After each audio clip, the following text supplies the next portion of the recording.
Et priorité au direct, Emmanuel Macron s'exprime sur BFM TV. Fournir ce que nous pouvions fournir aux Ukrainiens pour se défendre.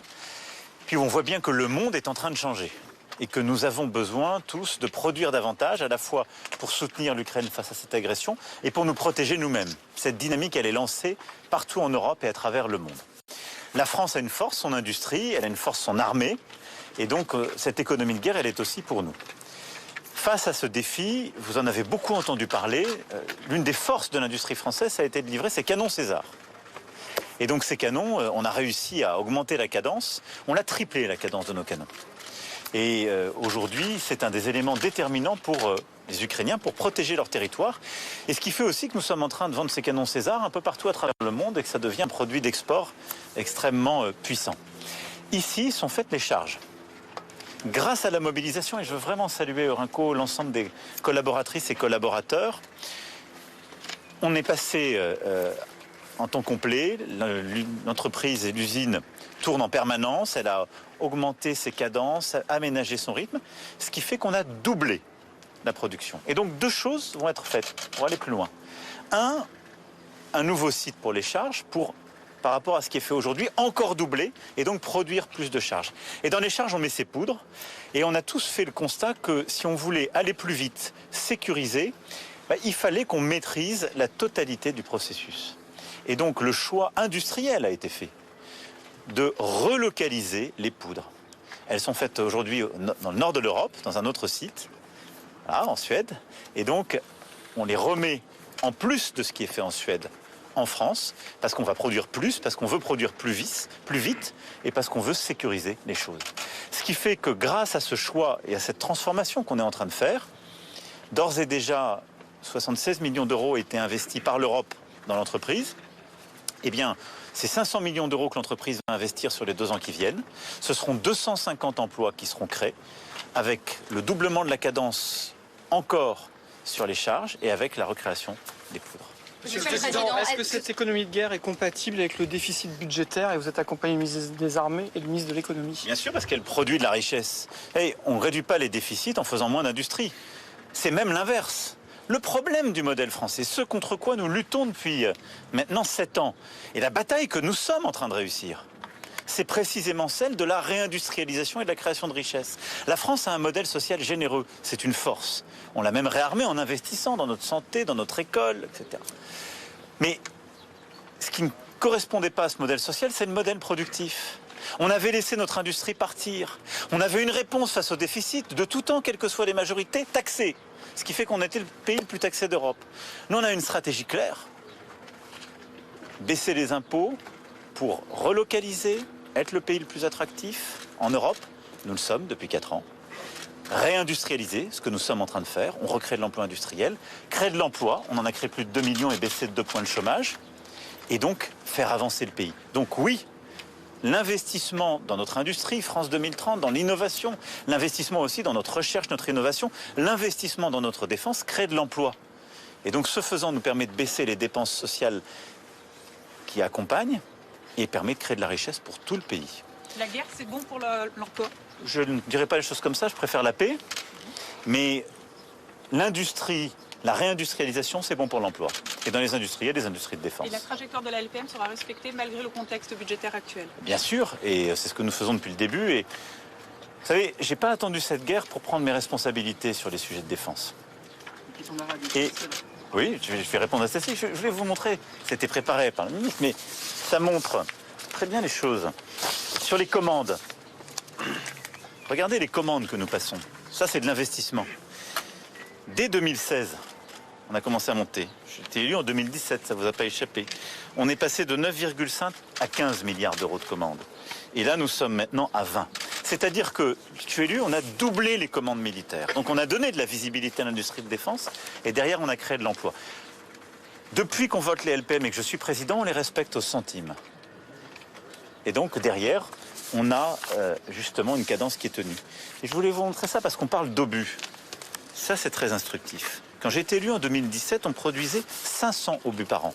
Ce qui explique que ce site avait été restructuré, d'ailleurs en 2007, avec une grande difficulté sur toute la filière. En 2017, on a commencé à faire les choses parce qu'on n'a pas attendu la guerre en Ukraine. On avait vu que le monde devenait plus conflictuel. Et donc vous voyez qu'on est passé à 3000 obus livrés par an dans l'industrie française. Et donc on avait commencé à réarmer notre dispositif, investir. Et dès le début de l'agression russe, notre réaction, le discours que je fais à Rosatori et l'économie de guerre, eh bien on passe de 3000 à 15 000 par an. Et on va continuer de monter. Et donc vous voyez que derrière, il y a des choix industriels et une avance. Mais Monsieur le Président, Vous avez interrompu. C'est une conférence de paix J'arrive. sur l'Ukraine les 15 et 16 juin. Qu'est-ce que vous pensez de cette initiative? Est-ce que vous pensez que c'est le bon timing pour des négociations et la France sera-t-elle représentée? D'abord, je salue la Suisse pour son engagement. J'avais eu l'occasion d'en parler lors de la visite d'État de décembre dernier. Je pense que c'est une très bonne initiative qui va permettre de rassembler tous les pays pour justement préparer les termes de la paix. Et donc nous y travaillons étroitement et nous serons au rendez-vous proposé par la Suisse avec tous les pays qui veulent la paix durable. C'est-à-dire une paix durable, c'est une paix qui respecte le droit international et les règles. Monsieur le Président, Volodymyr Zelensky entend vos efforts, mais il alerte aussi que le pays pourrait perdre cette guerre si, notamment confronté à la baisse et au blocage des Américains, cette assistance n'arrivait pas assez vite. Qu'est-ce que vous lui répondez? On a entendu cette logique d'économie de guerre, mais qui va prendre du temps à se mettre en place aussi. Alors d'abord, je veux ici vous dire que l'économie de guerre, c'est pas qu'elle va prendre du temps, c'est qu'on va encore augmenter. Mais quand j'entends les commentaires, je pense que les gens qui commandent souvent ne vivent pas dans le monde réel. On a triplé la production de canons César. On a d'ores et déjà doublé, on va encore doubler la production justement d'obus. On a réussi à accélérer, à diviser par 2 les délais sur les Mistral, enfin, etc., etc. Donc on sait ce qu'on doit faire de plus sur certains autres types de missiles, certaines catégories. Mais il y a déjà à marche forcée une transformation en profondeur de notre industrie. J'ai réuni ici, avec les ministres dirigeants de Rinco, l'ensemble des industriels du secteur de la défense, pour justement constater ce qui avait été fait, mais davantage pour encore mobiliser. Comment on optimise nos financements, comment on simplifie les procédures pour aller plus vite, comment on mobilise mieux les financements européens, comment avec les projets export on donne plus de visibilité au carnet de commandes pour aller plus vite. Donc c'est pas demain l'économie de guerre, c'est là. Et on accélère encore. La France est au rendez-vous de ce qu'elle s'était engagée à livrer à l'Ukraine. Et nous avons toujours été vigilants à cela, c'est-à-dire ne pas surpromettre, mais promettre exactement, comprendre les besoins et livrer en temps et en heure tout ce qui était utile. On l'a toujours fait, et le président Zelensky le sait, et nous continuerons de le faire. Ensuite, il y a des risques qui sont liés en effet à des choix politiques de certains autres alliés. Nous devons déjà nous féliciter qu'ils soient à nos côtés et qu'ils aient tant fait. Et donc face à ces derniers, nous devons être prêts. Accroître et accélérer notre offre. C'est tout l'effort qui est fait par exemple sur les Césars, où aujourd'hui, cette année, on va produire 75 canons César qui seront livrés à l'Ukraine. C'est beaucoup plus que ce qu'on a livré depuis le début de la guerre.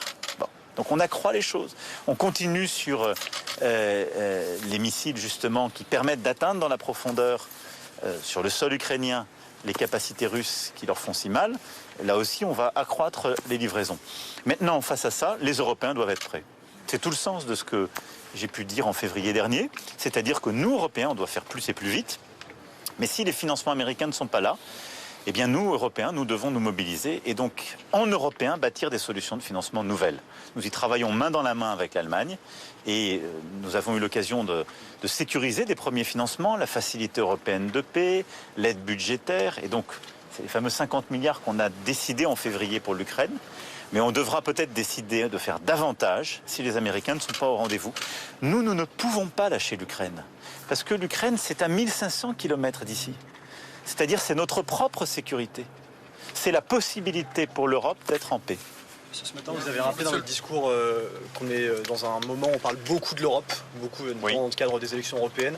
Vous teniez à faire cette petite allusion aussi en lien avec votre déplacement aujourd'hui, rappeler le contexte dans lequel on est à l'approche maintenant des élections européennes. C'est très important parce que l'Europe est aussi un des éléments de notre souveraineté, de notre sécurité collective.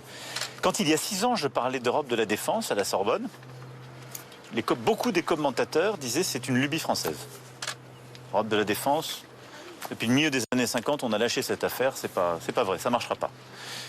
Je constate qu'on a mis en place la facilité européenne de paix, un fonds de défense, qu'on a pris une boussole stratégique qui s'est conclue sous présidence française, que nous avons mis en place maintenant un investissement, une stratégie européenne de défense. Ça a été une vraie révolution des dernières années. Et c'est une révolution qui a été portée, poussée par la France. Ce qui fait que l'Europe, elle pense maintenant sa défense elle-même.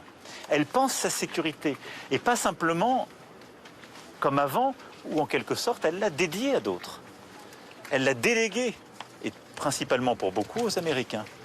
Nous le faisons main dans la main avec les Américains, mais on a besoin de ce pilier européen de l'OTAN qui passe par l'Europe de la défense. C'est important de le rappeler, parce qu'on a toujours l'impression que les choses se font naturellement. Ça a été notre engagement, notre force, notre crédibilité, et notre crédibilité de Français et d'Européens. Monsieur le Président, dans le contexte des finances publiques qu'on connaît pour le pays, est-ce que vous avez un désaccord et un différend avec le ministre de l'économie qui est juste là derrière vous? Vous plaisantez, il n'y a pas de désaccord dans la République française, il n'y en a jamais eu. Et parce que ça ne marche pas comme ça, et parce que ce n'est pas la manière dont on travaille depuis 7 ans avec le ministre de l'économie et des finances. On a une stratégie qui produit des résultats, un cap. Et j'ai souhaité que le ministre puisse exprimer très clairement celui-ci comme il l'a fait hier pour proposer justement de nouvelles stratégies. C'est très simple. Nous avons eu un choc conjoncturel. C'est ça ce qui s'est passé. En fin d'année dernière, qui a été plus brutal, plus rapide qu'attendu. Largement en raison du ralentissement, de la récession allemande, du ralentissement italien et des économies européennes qui nous entourent. Ce qui fait qu'on a eu un déficit qui s'est dégradé en 2023 et une croissance embarquée en 2020, donc plus important, et une croissance en 2024 plus faible qu'attendu. C'est très simple. Nous on dit, est-ce que notre stratégie est mauvaise? Non, elle produit des résultats. On est les plus attractifs d'Europe, on a une des meilleures croissances de la zone euro, on crée des emplois et on se rapproche des autres, là où on avait une maladie française qui était le chômage. Plus personne n'en parle du chômage, formidable. C'est notre boulot collectif. On l'a baissé de 2 points. Et donc, tout ça, c'est bon, il faut le garder. Par contre, on doit en responsabilité répondre à ce choc conjoncturel. Et donc, la ligne, elle est simple, elle a été réaffirmée. 1, on garde le cap. Plein emploi, réindustrialisation, réarmement de nos services publics. 2, on ferme tout de suite l'hypothèse de dire qu'on va régler ce choc conjoncturel par plus d'impôts. Maladie française, ça enlèverait de la confiance. Garde la confiance des ménages, des entreprises, de nos partenaires. 3, dire on est responsable. Ce choc conjoncturel, on doit y répondre de manière appropriée et tout de suite. Ça a été les premières économies sur le financement de l'État. Et c'est deuxième partie, après le même taux d'effort d'économie, pour tenir un déficit de 5,1 cette année. Voilà notre ligne, elle est simple, elle est cohérente et elle est celle qu'à mes côtés le ministre porte depuis 7 ans avec beaucoup de constance et avec les résultats qu'on connaît. C'est notre ligne, on y croit, elle produit des résultats et on a la confiance des acteurs économiques pour ce faire. Donc on la continuera. Projet de loi de finances rectificative. Non, parce qu'on n'en a pas besoin pour ce faire. Ceux qui veulent des projets de loi de finances rectificative, pour beaucoup, c'est pour faire des impôts en plus. Moi, je ne pense pas que la réponse, ce soit des impôts en plus. Il faut garder la ligne. Monsieur le Président, quelle est la place de Bergerac dans la stratégie de défense? Bergerac a une place importante par ce site historique. Alors la région d'abord a une place très importante. Je veux ici le rappeler, on est dans une région où l'industrie de défense, où les armées ont une place essentielle. La DGA, plusieurs bases aériennes, plusieurs régiments aussi terrestres y sont présents et permettent des forces spéciales à la surveillance de notre espace aérien de protéger les Françaises et les Français. Nous avons ici à peu près tous les industriels de défense qui sont présents dans la région. Dassault, Airbus, Safran, Thales et j'en passe, et Orinco. Et Bergerac a ce site historique. Vous en voyez d'ailleurs le caractère historique en étant ici présent. Et là où ce site était il y a 15 ans, avec un point d'interrogation, d'abord il y a eu toute la réorganisation que nous avons fait des poudres explosives ces dernières années, qui a été vraiment une réorganisation de l'industrie française, tout l'effort que mène Orinco et qui est absolument clé pour notre souveraineté et la protection en particulier de l'Europe. C'est un site qui a su se moderniser. Et donc Bergerac a su être au rendez-vous justement de l'histoire et de la transformation de ces industries de défense. 75% de ce qui est fait par Orinco, c'est pour l'export. Il ne faut jamais l'oublier. Et maintenant, compte tenu de ce nouveau contexte, c'est un site qui va se redéployer. Et c'est un beau symbole là où nous étions ce matin. Il y a un peu plus de 100 ans, pendant la Première Guerre mondiale, vous aviez sur ce qui était devenu cette friche, la production de poudre pendant la Première Guerre mondiale. À un moment où le site avait plusieurs milliers d'employés. Il avait été fermé, il était tombé en déshérence, c'était en effet devenu une friche, elle avait même été dépolluée. Et elle allait vers d'autres activités, peut-être non industrielles. Grâce à cette remobilisation et cet investissement, sur ce qui était devenu une friche, on va refaire une emprise industrielle et ici refaire des poudres.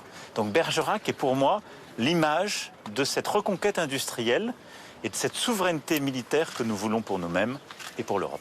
Est-ce que le président, une question sur Bordeaux, monsieur le président, sur l'attaque hier soir Je à ne vais pas Bordeaux. faire de commentaires, la procureure aura à s'exprimer. Je veux avoir simplement une pensée pour la victime et remercier nos forces de l'ordre qui sont intervenues si rapidement. Est-ce que vous voyez un signe d'ensauvagement? Je ne vois pas de signe, je ne ferai pas de commentaires sur tout ça.